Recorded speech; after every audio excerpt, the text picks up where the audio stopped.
በስመ አብ ወወልድ ወመንፈስ ቅዱስ አሐዱ አምላክ አሜን።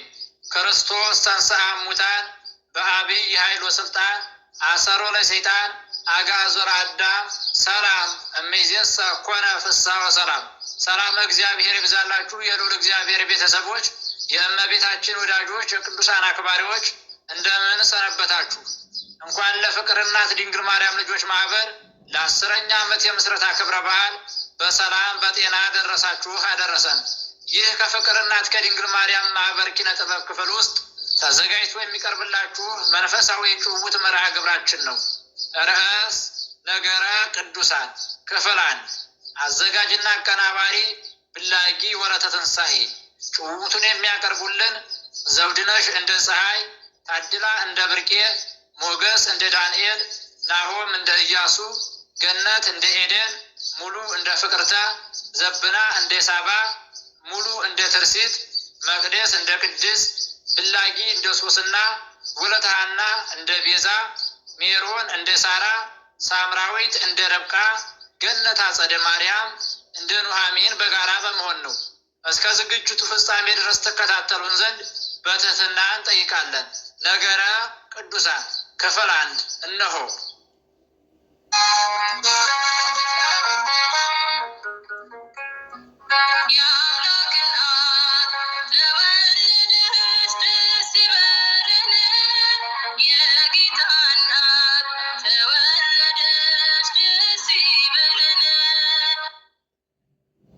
ጓደኛዬ፣ እኛ ግን እስከ መቼ ድረስ ነው ከብት አሰማርተን እበት ጠፍጥፈን እንጨት ሰብረን ውሃ ከምንጭ ሄደን ቀተን እንደ ጓደኞቻችን ወይ አልተማርንም ወይ አላገባንም? እስከ መቼ ነው እንደዚህ ብለን የምንኖረው? ግን እኮ ልክ ነሽ። እስከ መቼ ነው ትምህርታችንን በስነ ስርዓት አልተማርንም? የእኛ ባልንጀሮች ወልደው አግብተው አረብ ሀገር ሄደው ቤት ሰርተው አልፎላቸው ይኖራሉ። እኛ ግን ጧት ማታ እረኝነት፣ ቤት ለቤት መዋል፣ ቀኑ ሌቱ መርዘሙ። ስሚማ፣ እየሰማሁሽ ነው። ቀጥይ። ለምን ጠፍተን ከተማ ወይም አረብ ሀገር አንሄድም?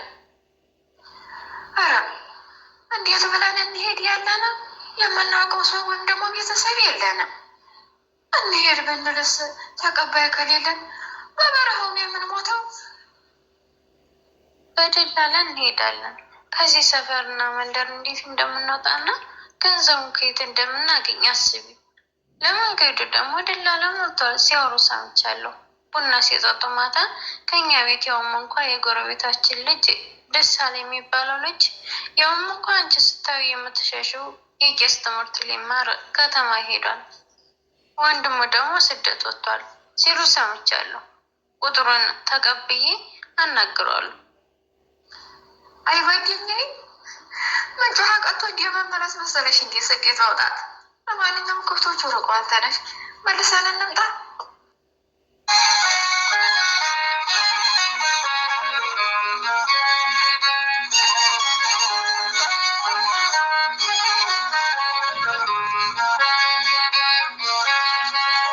የተባረከ የግንቦት ወር መዓልቱ 14 ሰዓት ነው።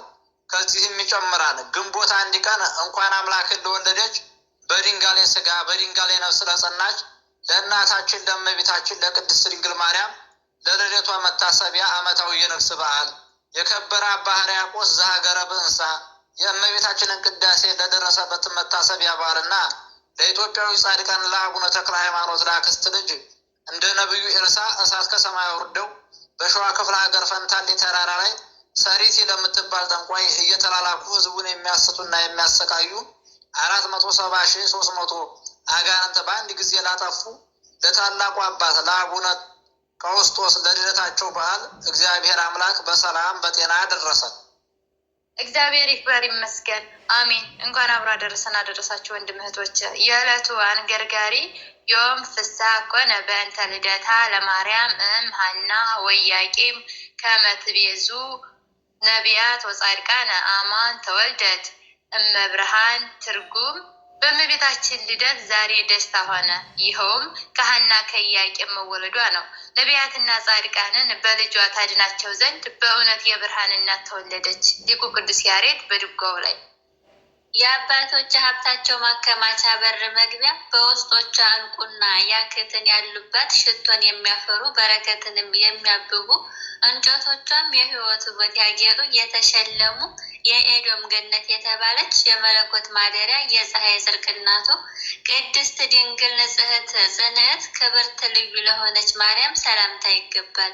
ሊቁ አባ ጊዮርጊስ ዘጋስጫ በታምኖ ቅዱሳን ላይ አምላክን የወለደች የእመቤታችን የቅድስት ድንግል ማርያም ልደት እርሷም ለሰው ሁሉ ወገን ድህነት የሆነባት ናት።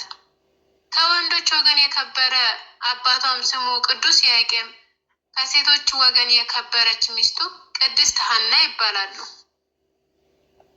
ሁለቱም ልጅ በማጣት ሲያዝኑ ኖሩ። በዚያ ወራት የመካኖችን መባዓ ካህናቱ አይቀበሉም ነበርና እነርሱም ከሰው የሚደርስባቸውን ሽሙጥና ሐዘናቸውን ያርቅላቸው ዘንድ በቀንና በሌሊት ወደ እግዚአብሔር ፈጽሞ ይማለዱ ነበር።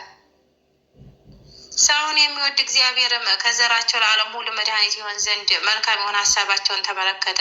ክቡር ኢያቄምም 40 ቀን እስኪፈጸም በተራራ ውስጥ ቆሞ ሲጸልይ ከእግዚአብሔር የታዘዘ መልአክ ተገለጠለትና ለዓለም ሁሉ ደህንነት የሚደረግባት ዘር እንደሚሰጠው አበሰረው። በፍጹም ልብ አምኖ ከተራራው ወረደ። ለተመሰገነች ሚስቱ ለቅድስት ሐናም ከእግዚአብሔር መልአክ የሰማውን ያን ራእይ ኢያቄም ለሚስቱ ሐና እንዲህ አላት።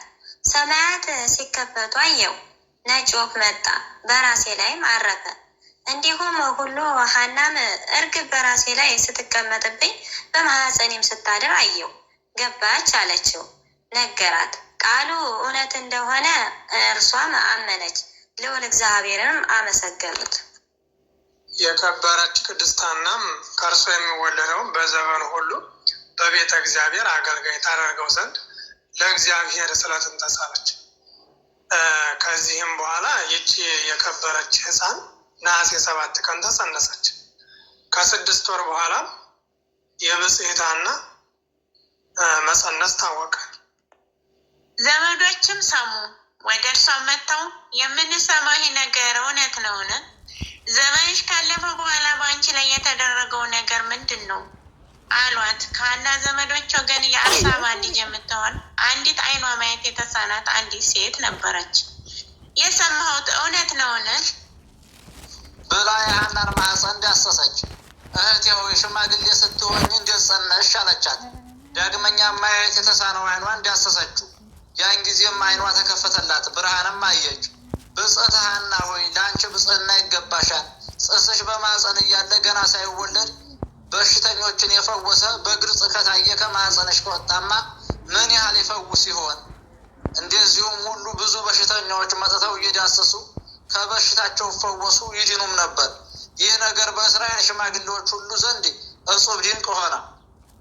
ቅድስት ሐናም የጽንሷ ወራት በተፈጸመ ጊዜ በግንቦት 1 ቀን ከፀሐይ ይልቅ ፈጽማ የምታበራ ሴት ልጅን በሊባኖስ ተራራ ላይ ወለደች። የመልኳም ደም ግባት ከማር ከስኳር ይልቅ ደስ ያሰኛል። የመዓዛዋም ሽታ ከሽቶ ሁሉ ይበልጣል። ዘመዶቿና ጎረቤቶቿም በሰሙ ጊዜ ፈጽመው ደስ አላቸውና ተሰብስበው ወደ እርሷ መጡ። ወደ እርሷ መጥተው ልጇን ባዩ ጊዜ ፈጽመው አደነቁ። እርስ በርሳቸውም እንደዚች ያለች ብላቴና ከቶ አይተን አናውቅም ተባባሉ። ጸጋ እግዚአብሔር በእርሷ ላይ ያድራልና የእግዚአብሔርን ብርሃን በሰውነቷ ሁሉ ሞልቷልና ከኢያቄምና ከሚስቱ ከሐና ጋር ደስ እያላቸው የእግዚአብሔርን ቸርነት እየተናገሩ 7 ቀን ተቀመጡ። ያችንም ብላቴና ስሟንም ማርያም ብላ ሰየመቻት። ትርጓሜውም እመቤቴ ነው። ደግሞም ሀብትና ስጦታ ማለት ነው። በእውነት የዓለሙ ሁሉ እመቤት ናት። ሁላችን በእርሷ ሰማያዊ ሀብት ልጅነትን ያገኘንባት ለእግዚአብሔርም ምስጋና ይሁን። የስጋና የነፍስ መድኃኒት የሆነች እርሷን እናቱን ለሰጠን በረከቷም ከሁላችን የክርስቲያን ወገኖች ጋር ለዘላለሙ ይኑር አሜን። ምንጭ ተአምረ ማርያም ድርሳነ ቅድስት ሐና ወኢያቄም። የግንቦት አንድ ስንክሳር። አቡነ ሕርያቆስ ዘበህንሳ። በዚህች ቀን የከበረ አቡነ ሕርያቆስ ዘሀገረ በህንሳ የእመቤታችንን ቅዳሴ የደረሰው ነው። ሕርያቆስ ህሩይ እየተመረጠ ማለት ነው። እንዲሁም ደግሞ ሚስጥረ ስላሴን ከሁሉ ይልቅ አራቆ ይናገራልና አባታችን ሕርያቆስ ማለት ረቂቅ ማለት ነው ይሉታል። አብ ፀሐይ፣ ወልድ ፀሐይ፣ መንፈስ ቅዱስ ፀሐይ ብሎ አመስግኗልና አሁንም ሕርያቆስ ማለት ፀሐይ ማለት ነው ይሉታል።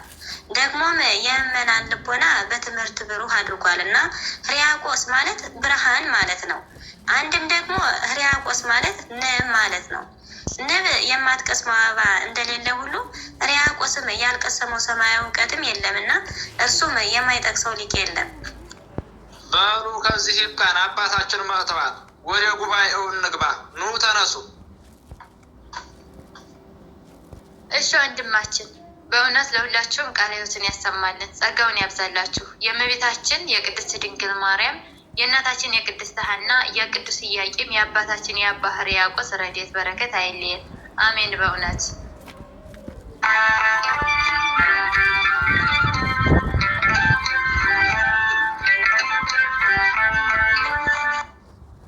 እህቴ እንኳን አደረሰሽ። ለምኑ ግን እንኳን አብሮ ደረሰን። ረስተሽው ባልሆነ ምኑን? የፍቅር እናት ድንግል ማርያም ልጆች ማህበር እኮ ዛሬ 10ኛ ምስረታ በዓላቸውን ያከብራሉ። ረሳሽው እንዴ? ወይ እርስት አድርገው። እንዴት ግን 10 ዓመት ቀኑ ይሮጣል። እኛ እኮ ሀገር ከገባን 5 ዓመት ሞላን ማለት ነው። አዎ በጣም ቀኑ ይሮጣል። ስልክ ተደወለ።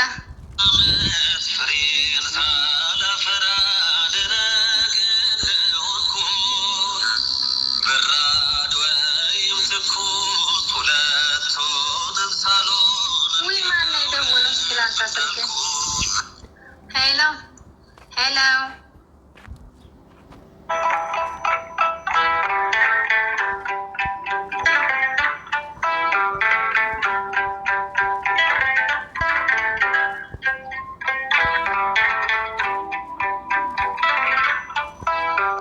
ውድ አድማጮቻችን ነገረ ቅዱሳን ክፍል 1 የተሰኘው የጭውውት መርሃ ግብራችን ይህንን ይመስል ነበር።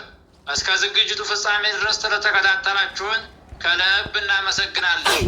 በክፍል 2 እስክንገናኝ ቸር ቆዩልን እያልን ወስብሐት ለእግዚአብሔር ልዑል ወለወላዲቱ ድንግል ወለመስቀሉ ክቡር አሜን። ይቆየን።